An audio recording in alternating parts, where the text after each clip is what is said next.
Oi, gente! Se essa é a sua primeira vez aqui no canal, eu sou a Feneuti e esse é o Feliz com a Vida. Eu tenho percebido, ao longo desses últimos anos, estudando um pouco mais sobre a felicidade, o impacto que as redes sociais têm tido na saúde mental das pessoas. Eu mesma já sofri muito com isso. Quando eu decidi sair do Brasil e viajar, eu fiquei viciada em redes sociais porque eu queria ver o que todos os meus amigos estavam fazendo enquanto eu estava morando do outro lado do mundo. E isso tinha o seu lado positivo, porque era uma forma de eu ficar mais perto daquelas pessoas que eu amo, mas tinha um lado extremamente negativo que fazia com que eu tivesse constantemente sentindo aquele FOMO, sabe? Aquele medo de que eu tô perdendo alguma coisa, de que a vida tá acontecendo e eu não tô lá. Eu também já me comparei muito com as pessoas que eu vejo no Instagram, tanto a minha vida, quanto o meu corpo, quanto as viagens. Recentemente eu também fiz um post no meu Instagram contando um pouco dessa ansiedade que eu sentia por não tirar fotos perfeitas quando eu viajava. E eu fiquei chocada de ver o quanto as pessoas se identificaram com o meu relato. Aliás, se você ainda não me segue no Instagram,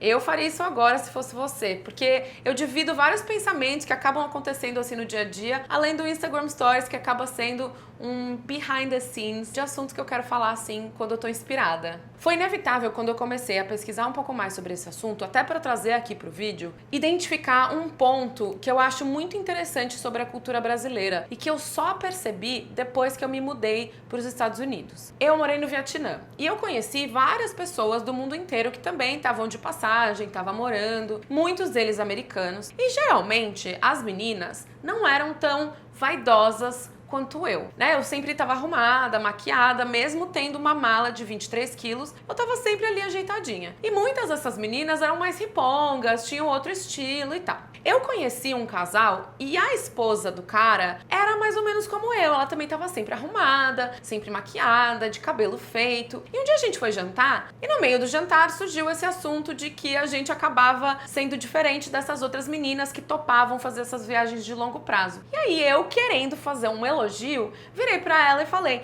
eu já percebi, você também é super vaidosa. Falei isso em inglês. Só que ao dizer isso em inglês, a minha frase foi: I know, you're also so vain. E, gente, todo mundo na mesa me olhou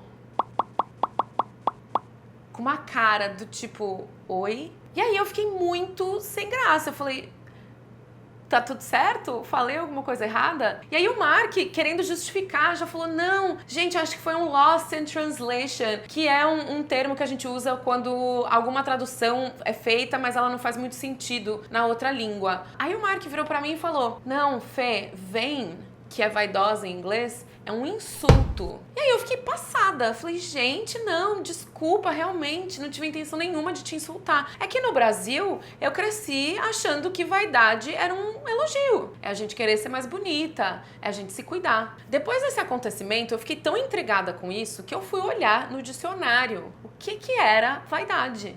Qualidade do que é vão, vazio, firmado sobre aparência ilusória. Valorização que se atribui à própria aparência ou quaisquer outras qualidades físicas ou intelectuais, fundamentada no desejo de que tais qualidades sejam reconhecidas ou admiradas pelos outros. Tomás de Aquino também identificou a vaidade como um dos 7 pecados capitais, por ser algo enganoso, sem valor, que acaba levando para a ostentação e para a idolatria. E mesmo não sendo religiosa, sou obrigada a concordar. Hoje em dia, a gente vive num mundo que está obcecado pelas aparências. E quando eu falo aparência, não é só aparência física, embora esse seja um problema muito grande também. Mas são as aparências que levam ao status, a eu querer ser percebida como mais rica, mais inteligente, mais descolada. Tudo aquilo que eu faço para ter a validação de outras pessoas é aparência. E pelo fato das aparências serem tão valorizadas na sociedade atual, as pessoas mais influentes no Instagram hoje em dia são as mais vaidosas e as mais narcisistas. E mais, a propaganda, que é uma indústria que eu trabalhei por 12 anos e posso falar com muita propriedade, se aproveita disso, porque a aparência vende, e vende muito. Antigamente, a propaganda tinha alguns meios muito específicos para atingir o seu público. E era televisão, rádio, revista, em uma cidade ou outra, outdoor. E por isso a gente tinha mais poder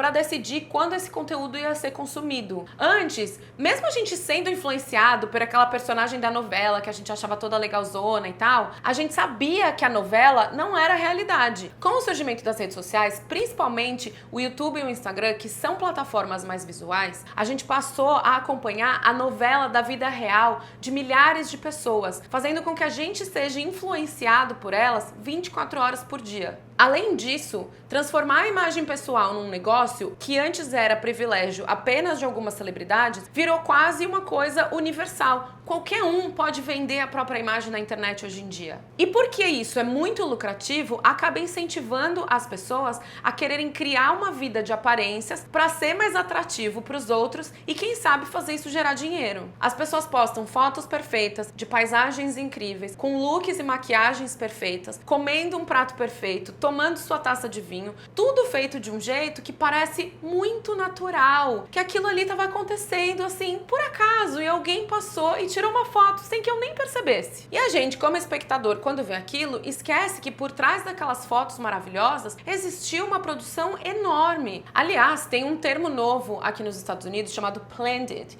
que vem de candid, que são aquelas fotos de momentos naturais. Só que elas foram planejadas para parecer naturais. E isso acaba ferrando com a autoestima, autoconfiança e com a saúde mental de muita gente, que olha para tudo isso e pensa, nossa, a minha vida é um lixo, eu nunca tô viajando, eu nunca tô comendo essas comidas gostosas, eu nunca tô usando essas roupas lindas, minha pele nunca é perfeita e por aí vai.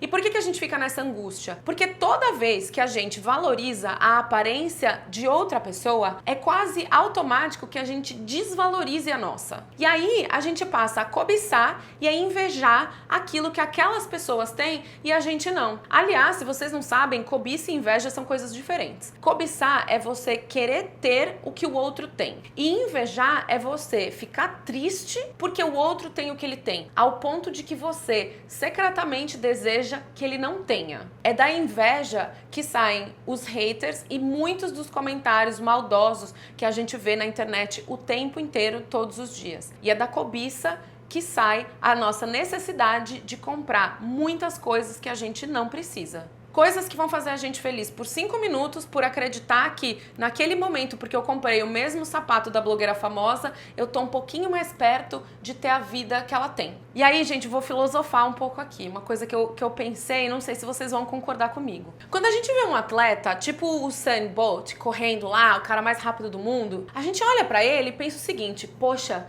cara talentoso, né? Ele tem muito talento, nossa, eu admiro muito, mas eu nunca vou ser igual ele. Olha as pernas desse cara, imagina, nunca vou conseguir correr desse jeito. O mesmo quando a gente vê um vozeirão, tipo a cantora Adele, que a gente olha e fala, nossa, Adele tem um dom. Eu não tenho dom pra cantar. E tá tudo bem. Vocês já repararam que quando o atributo da pessoa tá relacionado àquilo que a gente acha que é um talento ou um dom, tá tudo bem a gente não ser igual. Tá tudo bem que eu não tenho esse mesmo talento, que eu não tenho esse mesmo dom. Mas a aparência, todo mundo acha que ele é capaz de parecer como o outro. Essa necessidade que a gente tem de se sentir especial, de sentir que a gente pertence àquele seleto grupo de pessoas muito felizes que a gente não faz parte, faz com que a gente fique o tempo todo se comparando com os outros e fique doente. É essa comparação que faz com que mulheres persigam um padrão de estética inatingível por meio de procedimentos, cirurgias plásticas, roupas, maquiagens, porque elas querem muito se parecer com aquelas pessoas que elas admiram. O mesmo vale para os homens que acham que vão conseguir conquistar aquele mulherão que ele tanto deseja se ele comprar um carrão esportivo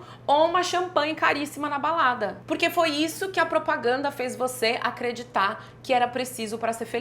E aí? Falei, mas como é que a gente sai dessa armadilha? Eu vou contar pra vocês qual foi o antídoto que eu encontrei pra mim que me fez ter uma relação um pouco mais saudável com as redes sociais e não me deixasse abalar tanto pelo conteúdo que eu vejo na internet. A primeira é praticar o autoconhecimento. Quase todas as decisões que a gente toma na vida são baseadas em emoções. Quando a gente entende essas emoções, sejam elas positivas ou negativas, a gente consegue tomar decisões melhores e mais inteligentes. Por isso é importante saber identificar quando você tá sentindo uma emoção. E o autoconhecimento ajuda a gente a identificar essas emoções. Você só desenvolve o seu autoconhecimento quando você começa a prestar atenção nas suas atitudes, no seu comportamento e na sua personalidade. E aí que tá o problema. Quanto mais tempo a gente passa observando o outro, vendo a vida do outro e quase vivendo a vida do outro, menos tempo a gente passa olhando para dentro, observando as nossas emoções, a nossa vida. E quando a gente não olha para dentro, a gente não se conhece. E aí a gente tá mais suscetível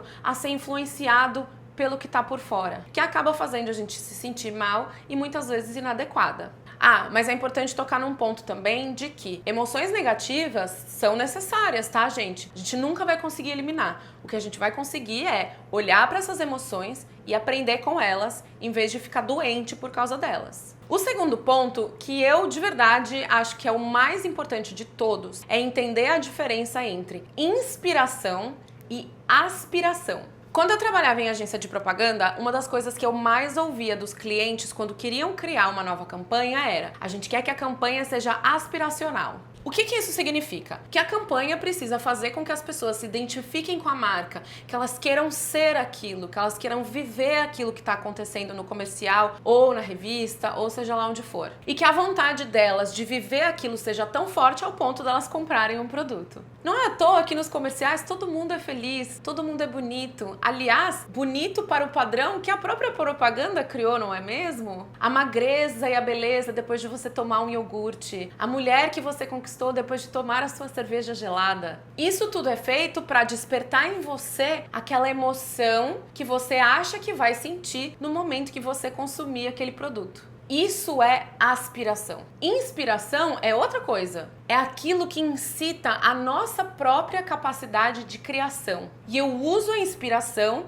para ser uma versão melhor de mim mesma e não para ser igual ao outro. O problema é que hoje em dia nas redes sociais tem muito mais gente aspiracional do que inspiradora. As pessoas aspiracionais são aquelas que fazem você se sentir inadequado com a sua própria vida, que fazem você achar que a sua vida é uma merda e que você é um fracassado. As pessoas inspiradoras, por outro lado, são aquelas que te empoderam, que abrem a sua cabeça para algo novo, que te fazem crescer como pessoa e correr atrás daquilo que você quer por vontade própria e não por pressão externa. A linha entre esses dois tipos de pessoa é muito tênue, por isso é tão importante a gente aprender a diferença para identificar quem são as pessoas que realmente nos inspiram. Desde que eu comecei a fazer isso, eu não consigo mais seguir aquelas pessoas que não me acrescentam absolutamente nada. E eu passei a seguir só aquelas que me inspiram de verdade. E a terceira e última, mas não menos importante, é: aprendam a filtrar. Com tanta informação sendo disponibilizada o tempo todo, a sensação que eu tenho é que a gente perdeu a capacidade de avaliar por que a gente faz o que a gente faz. Por que a gente segue as pessoas que a gente segue. Todo mundo tem o direito de se expressar da forma que quiser, de postar aquilo que quiser, desde que aquilo não ofenda os outros. E só segue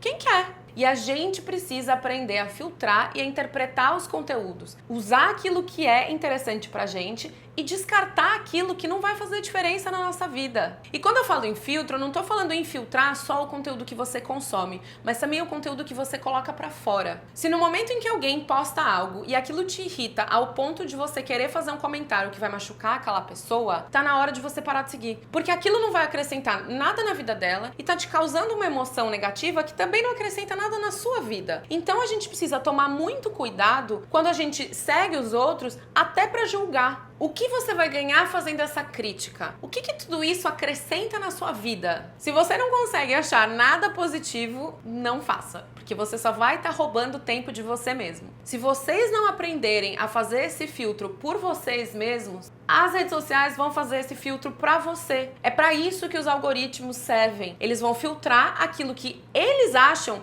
que é melhor para você consumir. E a diferença é que o filtro que você faz vai te fazer bem, só que o filtro que o algoritmo faz só vai fazer bem para eles. Pra finalizar, gente, eu queria deixar aqui uma reflexão de que tudo o que é bom que acontece na nossa vida vem acompanhado de um lado negativo. As redes sociais não são uma exceção a essa regra. Eu acho maravilhoso poder me relacionar com as pessoas, manter contato com as pessoas que eu estudei lá no meu colégio, que eu não vejo há 20 anos, mas que eu sei quem são os filhos, com quem eles casaram. Isso é muito legal das redes sociais. Eu aprendi coisas que eu nunca teria aprendido sem a internet. Eu teria que ter ido para a escola para estudar as coisas de psicologia que hoje eu gosto tanto de saber e que eu aprendi por curiosidade, por entrar na internet e procurar. E porque eu acho a internet uma coisa tão positiva, eu escolhi ficar com o melhor que ela tem a oferecer. E eu tento, ao máximo, descartar todo o lixo, que é basicamente o raciocínio que eu tenho para tudo na minha vida. E como eu escolhi ter o controle pela internet e não deixar que ela me controle, é muito mais fácil de eu não me abalar com esse chorume que a gente vê por aí de vez em quando. E para terminar o vídeo, eu queria dar uma dica de 2 aplicativos que eu usei que me ajudaram a ter uma consciência maior do quanto tempo eu estava passando na internet e do quanto isso estava afetando a minha saúde mental e principalmente a minha produtividade. O primeiro se chama Moment. Ele te mostra quantas horas você passou no seu telefone. E, gente, é assustador ver o resultado. Quando eu instalei esse aplicativo no meu celular,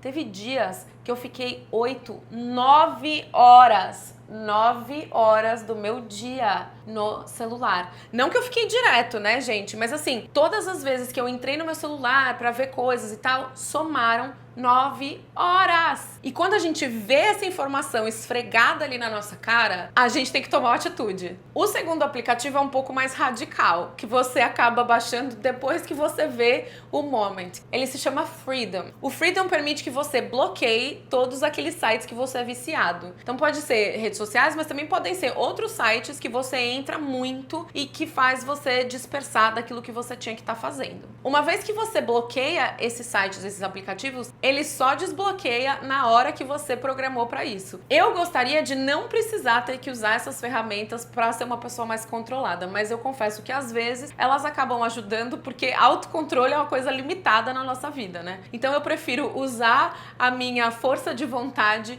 com coisas mais importantes do que só ficar me policiando para não entrar na internet. E aí, gente, gostaram desse assunto? Eu tenho visto as pessoas cada vez mais preocupadas em relação a isso, e a minha intenção aqui era dividir com vocês as coisas que eu fiz e que melhoraram muito o meu estado mental. Se você acha que esse vídeo pode beneficiar alguém, compartilha o vídeo com essa pessoa, e se você gostou, eu tenho certeza que você também vai gostar desse vídeo aqui. Se ainda não se inscreveu no canal, aproveita para fazer isso agora, clicando aqui, ó. Assim, a gente se vê no próximo vídeo. Tchau!